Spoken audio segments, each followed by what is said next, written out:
Hi mga apo, medyo fast opening lang tayo. This is another plant haul delivery now from also an FB page which is called Mylas. Ano nga ba to? Basta Myla. Mylas Garden or something like that. Kasi medyo teka, iba to, hindi pa ako nakakapagligpit. Mylas Garden, mga cactus and succulents ang binibenta nila. Actually, pangalawang beses ko na sa kanilang umorder. Yung una, umorder ako ng parang mystery something la. Pero wala naman silang mystery. Etchos ko yon para kasi sabi ko, surprise me sir, bigay ako ng pera. Tapos sabi ko, surprise me na lang sa mga mabibili na pera ko. Ngayon this time, nag-mine ako sa live selling nila. Kasi itong plant na to, na-miss ko to, itong mga plant na minine ko. Actually, na-miss ko talaga ito. Dahil nagkaroon ako nito, kaya lang, lumipat ng bahay. Ang laki na nung ganto ko napalaki ko na yung ganto ko, naparami ko na rin. Kaya lang, since lilipat nga ng bahay, di kailangan ibenta. Na-miss ko Pero eto na sila, yan. Ewan ko paano. Ayan. Yan, tatatlo lang naman to guys. Papakita ko lang sa inyo.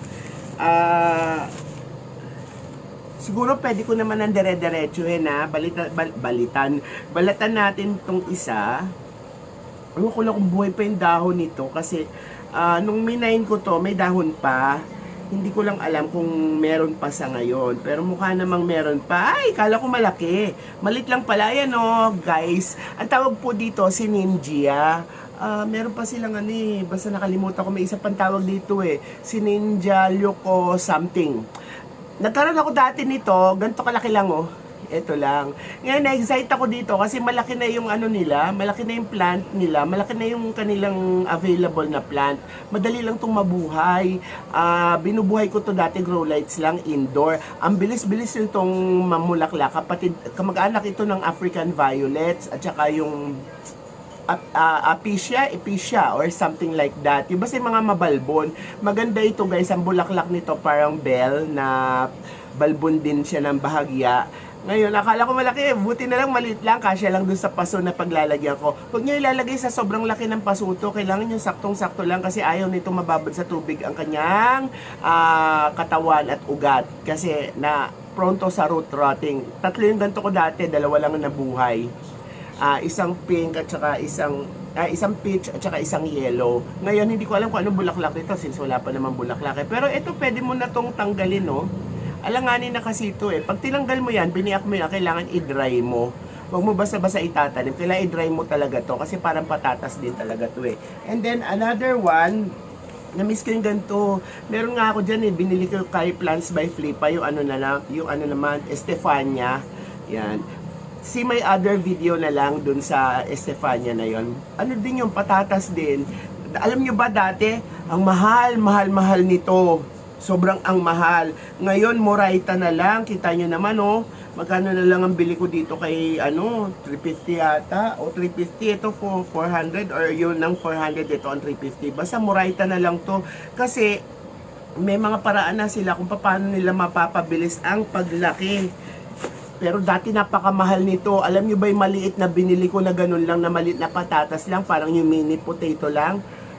Siguro nasa 1,000 na dati. Ngayon, Diyos ko, tingnan nyo na, laki-laki May sininja ka na, di ba? 350. Kaya na-amaze ako. Sabi ko, try ko nga ulit. Pagkatuwaan ko lang naman. Kasi kahit i-indoor mo to, hindi naman to talaga nalaki. Shoot out yan ng ganun. Tapos, ang ganun lang, parang ganito, shoot out lang. Tapos, shoot out lang din ulit. Hindi siya yung tipong gumagapang, lumalaki, dumadami. Mas gumagapang pa nga yung Estefania erecta Hindi ko mapakita. Kasi bumubukangkang pa lang siya, nagdadahon pa lang siya thanks to Kiyomaru. Kapag gusto nyo magdahon kagad at mag-ugat kagad yung mga halaman nyo using yung soil booster, you go to Plants by Flipay. Meron sila doon tinatawag na Kiyomaru. Ay nako, promise effective.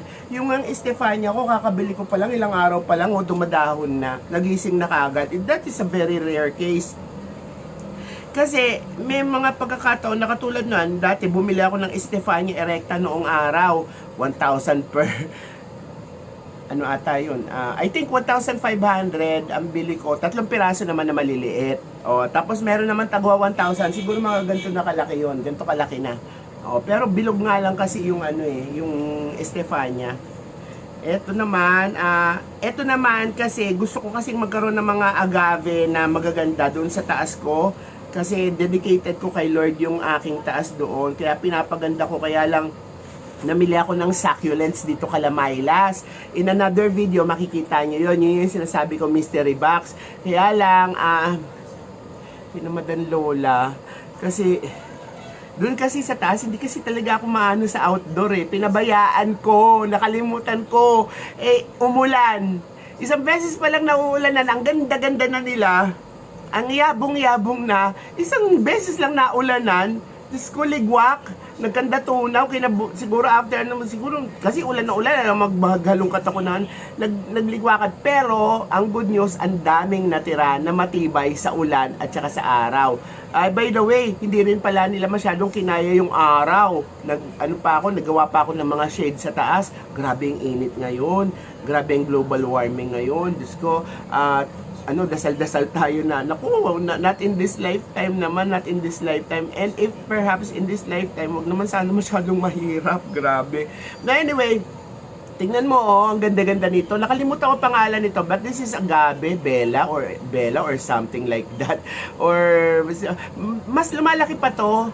Pag lumaki to, mas mahal na to. Dati ang mahal-mahal nito, I remember way back before pandemic, yung mga gantong klase ng agave, nagkakahalaga to mga 4,000, 3,000, 5,000, ganito lang kalaki Aba, ngayon, tignan mo naman meron na ako sa 350 lang.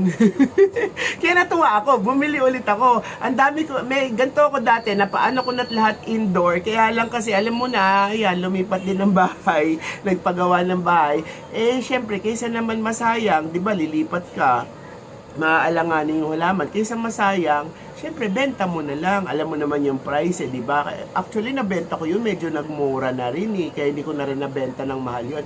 Pero wala namang Pero yung agave ko, nabenta ko pa rin ng mahal kasi mas lumaki na siya, di ba? Kaya nga minsan, pagkaan ba may plant mo, nabili yung mahal, huwag kayo mag-alala.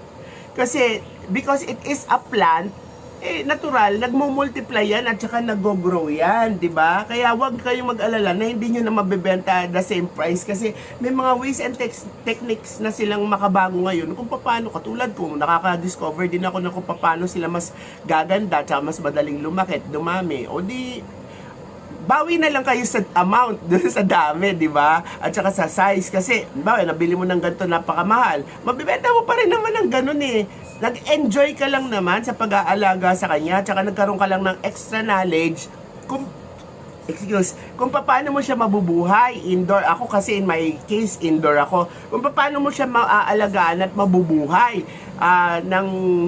sa pamamagitan ng iyong knowledge, di ba? So nagkakaroon ka na experience, doon pa lang bawing-bawi ka na doon sa binayan mong mahal na pera nung mahal pa sila. Ngayon, kung ibebenta mo, syempre lumaki na siya, o di mabibenta mo pa rin ng halos ganun ng presyo, pero niya lang magdagdag ka lang ng konti, o di ganun, at least tumubo ka na, tapos nagka-experience ka pa, tapos natuwa ka pa dahil napapabulaklak mo or napapa-improve mo sila. Anyway guys, na parang nasamid ako. If you like this kind of video, please do like, share, and subscribe to your Lola's channel. Hit that notification button just in case na meron pa tayong mga plant haul at saka mga plant item or products na i-review ng Lola. And if you are somewhere in another platform, TikTok, Facebook, etc., please, it's always your Lola with an H, L-O-L-A-H, Bong Lim, here saying, happy plant, happy life indoor, especially yung mga tubers at saka mga bulbs. Hindi to bulbs patatas ang tawag ko dito, potato. Anyway, root crop. Di ba, root crop? Maraming salamat mga apo. And don't forget, Myla's Garden. Please support them also, at masipag naman sila, mother. Tsaka yung isa, dalawa sila nagtitinda doon, masisipag sila. Almost every other day ata nagla-live selling sila. At ang momoraitan ng kanilang mga tinda. Minsan kapag halimbawa yung ang dami-dami na nilang stock, ay nako, makabili ka per tumpok. Anyway guys, maraming salamat.